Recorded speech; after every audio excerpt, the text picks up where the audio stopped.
Halo semuanya, kembali lagi di podcast Atap Berkelas. Tingkatkan diri, kuatkan pondasi.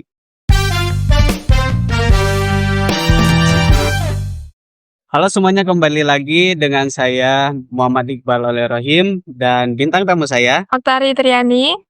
Salam kenal Mbak Oktari. Ya. Sebelumnya saya pengen menggali dulu mungkin ya. Eh, yang saya ketahui itu Mbak Oktari banyak prestasi yang mungkin udah tercapai.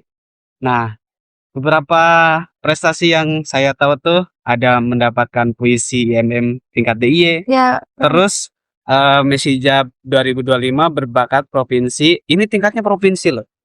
Nah, Ya, alhamdulillah. mungkin agar teman-teman tahu juga nih ya. Jadi boleh diperkenalkan diri terlebih dahulu mungkin. Ya. Halo teman-teman, perkenalkan nama aku Oktari Triani. Aku merupakan mahasiswi Komunikasi Penyiaran Islam semester 5 Universitas Muhammadiyah Yogyakarta. Boleh dikasih tahu mungkin ya kayak mungkin latar belakangnya dari dulu SMA atau SMK? Aku dulu MAN, Kak. Oh, Iya, aku Man. MAN 1 Lampung Tengah.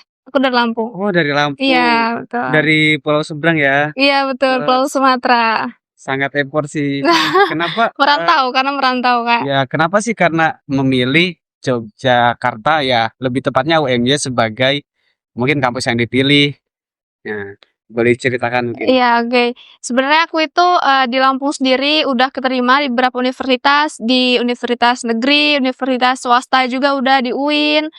Cuman aku masih sedikit kayak ragu gitu. Maksudnya aku keterima beberapa dari jalur SNBP, SPAN, PTKIN juga. Tapi di situ masih ragu, pengennya merantau tapi di situ juga keterima gitu.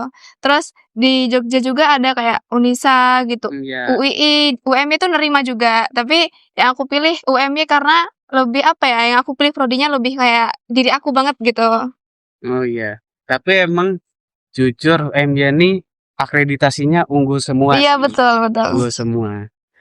Aku pengen gali sih kayak yang Miss Hijab 2025 ini tingkat provinsi sebagai berbakat. Iya, jadi aku tuh mendapat amanah sebagai Miss Hijab berbakat, Miss Hijab DIY gitu pada tahun 2025 kemarin.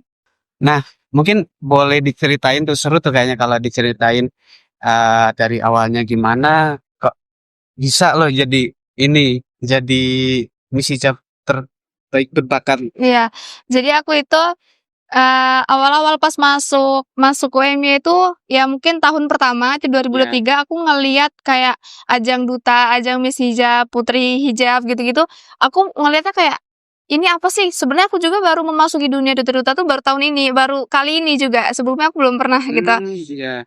Ini nih ngapain sih? Ini apa sih gitu. Terus pada saat itu aku cuma penasaran kepo-kepo. Aku udah tahu Miss Hijab Jogja itu pada tahun 2023 aku udah tahu. Cuman aku kayak mau daftar tuh belum ada kemauan. Iya.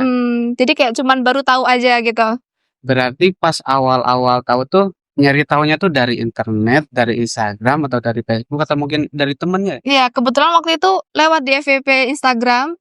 Terus ternyata pas aku lihat ada cutting juga, cutting kalau nggak salah FPB apa, pokoknya ada cutting perempuan juga yang masuk situ. UMY juga ya? UMY juga. Jadi kayak, oh dia ini Miss Hijab ini dan kebetulan dia dapat placement apa gitu. Maksudnya apa ya, dapat terbaik juga gitu. Oh, Mm. hebat. Iya. Keren sih. Jadi aku kayak tertarik, cuman belum ada kesempatan daftar situ, belum segitu maunya gitu. Iya.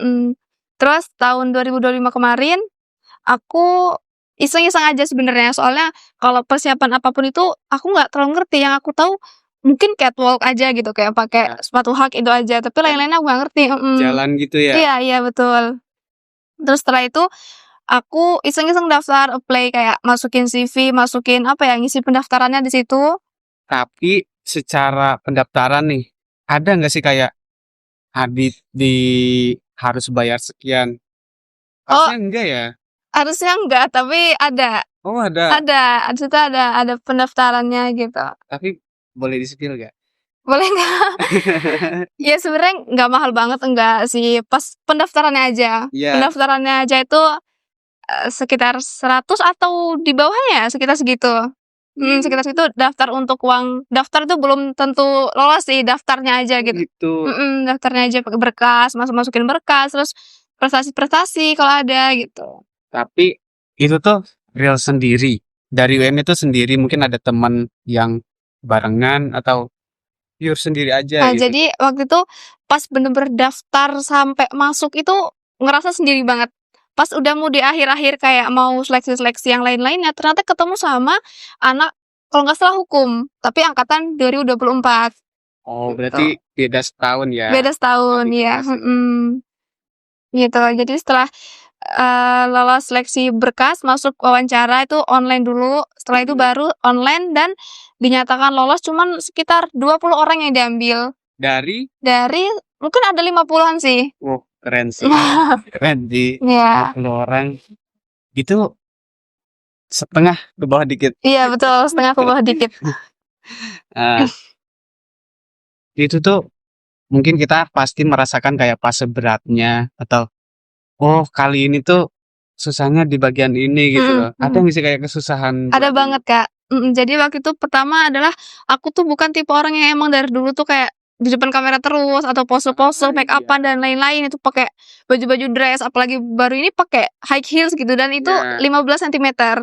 Itu kan kayak merasa udah paling tinggi juga itu 15 cm gitu kan. Nah itu jadi tantangan besar buat aku apalagi make high heels itu dan aku pernah di situ merasakan jatuh di depan orang-orang saat pengambilan video. Itu tuh sedang banyak orang kumpul. Sedang banyak orang kumpul saat pengambilan video buat nanti acara grand final dan aku jatuh sendiri di antara 4 teman-temanku itu.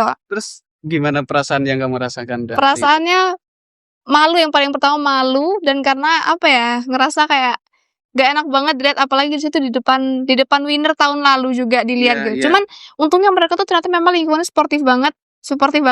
Si winnernya tuh nyamperin aku duluan, "Kamu nggak apa-apa," gitu. Saking kayak memang apa ya, bener-bener mentalku di situ itu banget gitu. Emang antar ininya solid ya. Iya, untungnya Saling gitu. apa sih kayak merangkul gitu. Alhamdulillahnya gitu sih. Respect sih. Terus itu tuh diikutinya ada datanya nggak sih kayak dari universitas mana aja mungkin? Oh, ada Kak, banyak. Yang aku tahu dari UNY, dari UI, terus dari mana lagi ya, UPNVK. Oh iya, tahu. Banyak juga kok Kak. Pokoknya kurang lebih kayak mahasiswa di Universitas Jogja aja gitu ya. Mungkin untuk terakhir nih agak termotivasi, mungkin boleh kata-kata terakhir untuk memotivasi teman-teman Ya, oke. agar bisa mengikuti jejak Mbak Utari. Iya, oke. Pesan aku buat teman-teman, terutama untuk Miss Hijab ya, perempuan ya. Kalau mau mengikuti ajang Miss Hijab itu kita nggak bisa banyak berharap karena lawannya itu di luar nalar semua ternyata. Nggak hanya lawan dari segi prestasi, tapi dari segi akal pikiran juga harus kita asah dan jangan takut untuk bangkit. Kayak aku tadi, mau aku udah jatuh di depan panggung pun harus berani bangkit gitu, harus kuatin mental untuk memulai hal baru, apalagi aku keluar dari zona nyaman yang bener-bener keluar banget gitu. Itu sih, Kak. Terima kasih teman-teman yang sudah menonton dari awal sampai akhir. Jangan lupa like, komen, dan subscribe tentunya. Kita kembali lagi di podcast Atap Berkelas di episode selanjutnya. Tingkatkan diri, kuatkan pondasi. Terima kasih Mbak Utari. Iya.